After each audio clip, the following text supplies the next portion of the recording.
Olá, está no ar o 3 a 1, aqui na TV Brasil. Hoje nós vamos debater o direito à privacidade. Participam dessa nossa conversa Cristiane Xavier, defensora pública do Rio de Janeiro. Paula Sibilha, autora do livro O Show do Eu e professora da UF. E o conselheiro da OAB do Rio de Janeiro e professor de Direito Civil, Jorge Tardan. Nós vamos assistir agora a uma reportagem sobre esse tema. Câmeras espalhadas pelas cidades para auxiliar na segurança pública. Empresas verificam e-mails dos funcionários. Contratações feitas após pesquisas nas redes sociais. Vídeos comprometedores que caem na internet. Parece que estamos sendo vigiados o tempo todo e em toda parte por todos, o que incomoda muita gente. Por outro lado, milhões fariam tudo por 15 minutos de fama. Até onde vai o nosso direito à privacidade? Qual o limite entre o que é privado e o que é público?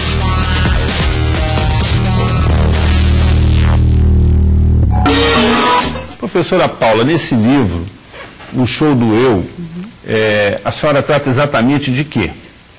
Então, já que estamos aqui falando do direito à privacidade, o que eu tentei entender nesse livro é porque, por um lado, um medo à invasão da privacidade, né? Há toda uma discussão sobre isso, que vai ser também o tema desse programa, mas há também uma vontade de evasão da privacidade, por chamar de uma maneira, ou seja, uma vontade de mostrar a intimidade, de se exibir, por exemplo, em reality shows, na internet, nas redes sociais, fotologs, de mostrar a intimidade. Então parece uma contradição, me parecem duas tendências opostas, porém muito fortes na nossa sociedade. Por um lado, vontade de proteger a privacidade, em vários sentidos, né, blindagem, né, das portas dos carros, das casas, condomínio fechado, enfim, toda a proteção da privacidade. E, por outro lado, uma vontade de mostrar, de se vir, né, como se fosse contraditório, porém complementar ao movimento. Mas não existe, assim, uma coisa meio contraditória? Vamos, por exemplo, usar como uma situação que sirva de paradigma o comportamento das chamadas celebridades. Sim. Quer dizer, são pessoas que fazem tudo para aparecer, mas elas só querem aparecer naquilo que é agradável para elas, o que as projeta na sociedade. E elas acabam aparecendo também quando surge algum problema de ordem familiar, alguma coisa que faz parte da esfera da vida privada e que é arrastada de roldão para a mídia como outros comportamentos e outras atitudes que essas mesmas pessoas costumam ter e gostam que todo mundo fique sabendo que elas tiveram e tal. Como é essa relação, ela pode ser abordada? Então, eu acho que cada vez mais na verdade, essa é a tendência. As celebridades, muitas delas são famosas pelo que fazem na vida privada, passam a ser famosas por causa disso, passam a ser celebridades por conta da vida privada, mais do que por causa de uma obra que eles fazem no espaço público. E não é só as celebridades, mas também qualquer um, né? Qualquer um agora tem direito a se mostrar, a se exibir, a passar a ser uma espécie de celebridade menor. Por exemplo, nas redes sociais de internet, Orkut, Twitter, enfim, se mostrar. E a vontade de aparecer nos reality shows, né? Tem uma quantidade de candidatos todos os anos para fazer parte do Big Brother, por exemplo, de qualquer reality show, que é maior do que a quantidade de candidatos para fazer medicina, por exemplo, na universidade pública. Então, como eu explicaria isso? Eu acho que há uma tendência na nossa sociedade contemporânea que pressiona, digamos assim, que estimula o sujeito, né, as pessoas, qualquer um de nós, a ser alguém na medida em que se mostra. Então, a minha explicação no livro é que há um autor, Guy Debord, dos anos 60, chamou a sociedade do espetáculo. A nossa sociedade está organizada, cada vez mais se reorganiza nesse sentido, né? Demanda uma produção de um show do eu. Né? Cada um de nós tem que fazer de si mesmo um show, né? Aparecer. Doutora Cristiane, como é que fica, assim, do ponto de vista da defesa da privacidade das pessoas? Você que é defensora pública, como é que essa fronteira, vamos dizer assim, entre o que acontece na vida como ela é e o que o direito assegura para as pessoas está se alterando? A primeira coisa que nós temos que observar é a privacidade, ela é um direito considerado um direito fundamental que está lá na Constituição, artigo 5º, inciso 10. Mas seria um direito absoluto a privacidade ou não? Até nós falamos agora, né, sobre as celebridades. A celebridade, ela sabe que ela tem uma vida pública. Ela sabe que ela está exposta, até mesmo quando ela está nas vias, na praia. Nós vemos vários casos de alguns artistas chateados porque alguns paparazzis estavam lá fotografando. Mas até que ponto esse seu direito fundamental, que é a privacidade, ele é absoluto? Isso já foi para o direito considerado que ele não é um direito absoluto. Isso foi até numa decisão do STF, que trata dessas matérias constitucionais, dizendo que haveria uma possibilidade de você ponderar, de você sobrepesar a sua privacidade exatamente com o interesse público.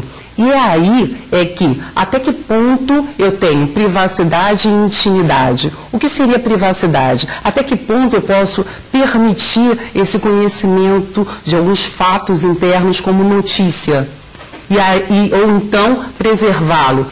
Um jornalista foi entrevistar a Elza Soares, um jornal chamado A Notícia aqui do Rio de Janeiro, que não existe mais, é no Vespertino. Aí ele toca a porta, o fotógrafo e tal, quem abre a porta? O Garrincha de calção. Aí no dia seguinte, manchete do jornal, que o Garrincha estava tendo um romance com a Elza Soares, que na época foi um escândalo, foi um dos... não era tão frequente esse tipo de... invasão. De invasão, né? De notícia. Mas o fato é o seguinte, é que a partir daí esses casos se sucederam. Agora, outros casos envolvendo presidentes da República, etc., muitas vezes eles são abafados com eficiência e isso só é revelado depois, às vezes até postumamente, como aconteceu com Getúlio. Qual é, do ponto de vista jurídico, a defesa que uma pessoa pode ter para evitar uma situação de exposição como essa? É essa ideia que nós estávamos falando anteriormente, de saber se o fato é uma notícia ou é uma notícia do fato. Tem determinadas situações como fraudes, prisões, até de algumas autoridades, que isso é uma notícia de interesse da população, do interesse de todos, como conhecimento de matéria. Primeiro, a gente tem que dividir isso em duas classes. Nós temos a chamada interesse público, né, e nós temos o interesse do público.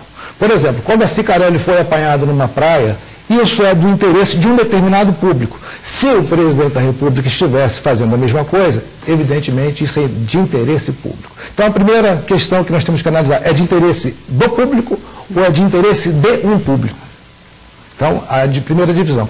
E nós temos que observar também, Azia, do seguinte... Olha, ela já fez uma divisão ali entre a notícia do fato... Exatamente, porque o caso da Cicarelli acabou não sendo reconhecido como um fato passível de indenização. Sim, exatamente porque, em razão da exposição no local público, foi utilizada uma câmera com uma lente superpotente, sim, mas pela justiça não foi considerado para indenização. Outra questão que nós temos que observar é o seguinte, embora nós tenhamos conquistado na Constituição a proteção do direito à intimidade, à privacidade, à imagem, à honra, enfim, direitos da personalidade, embora o nosso Código Civil tenha se dedicado em 11 artigos para disciplinar esse direito do nosso tempo, né, a imagem, a honra, a intimidade, a liberdade, nós temos que observar o seguinte, a doutora Paula colocou que existe um desejo de aparecer. Então nós temos que observar a autonomia da vontade. Eu quero aparecer e eu me esforço para aparecer. A outra coisa, eu não quero aparecer e uma possibilidade tecnológica me expõe.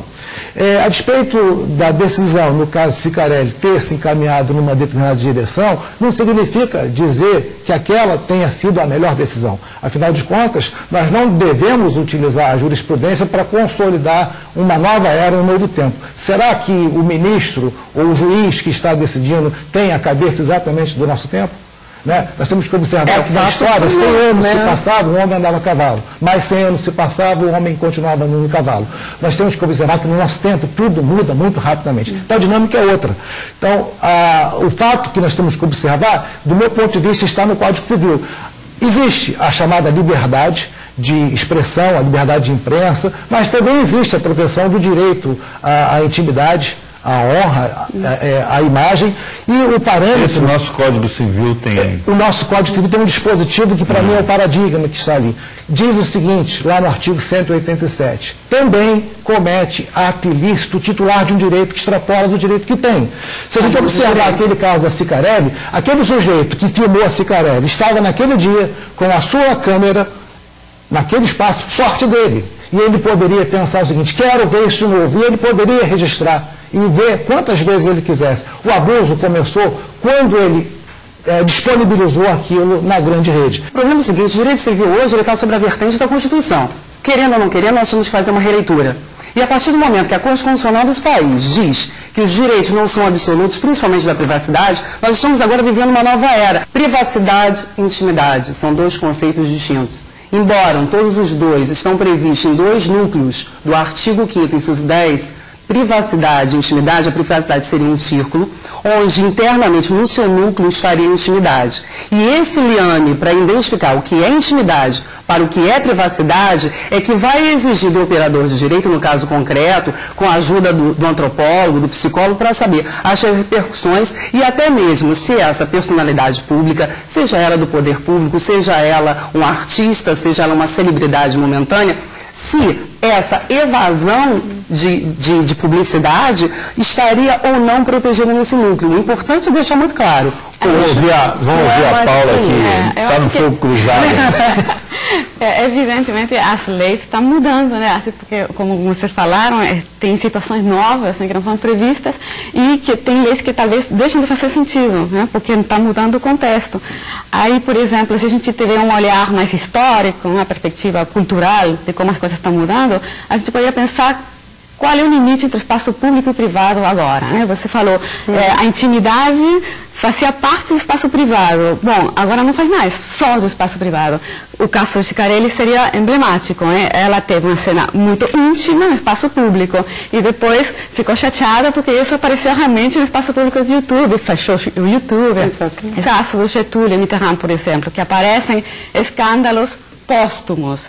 É provável que na época em que eles estavam vivos e faziam parte da vida pública e agiam no espaço público, esses detalhes de escândalos, diamantes, não foram importantes. O comportamento dela na praia não é muito diferente do outros comportamentos, só que ela tem uma expressão. Mas então, o que eu queria dizer é que rola essas coisas. Mas o que eu queria dizer é que esses políticos dos anos 50 e 60 tinham sua vida privada, evidentemente, mas aquilo não era importante. Por que é importante agora?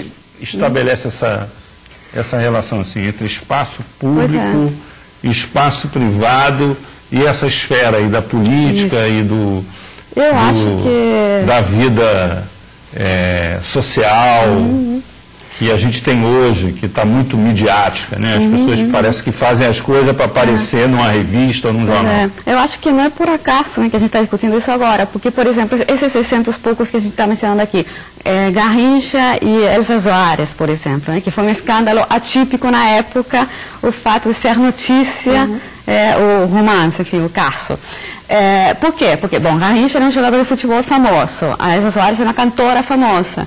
Eles tinham vida privada, evidentemente, e existia sim uma curiosidade, porém também existiam certos pudores, discrição, enfim, uma série de valores que estão acabando, e a gente não tem mais esse valor, está cada vez menos, né, está desaparecendo.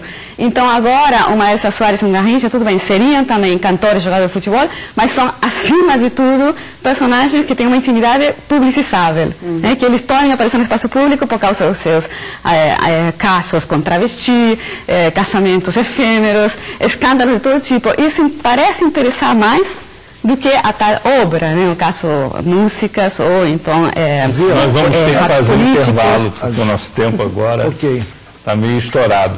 Voltamos daqui a pouco com 3-1, conversando sobre o direito à privacidade.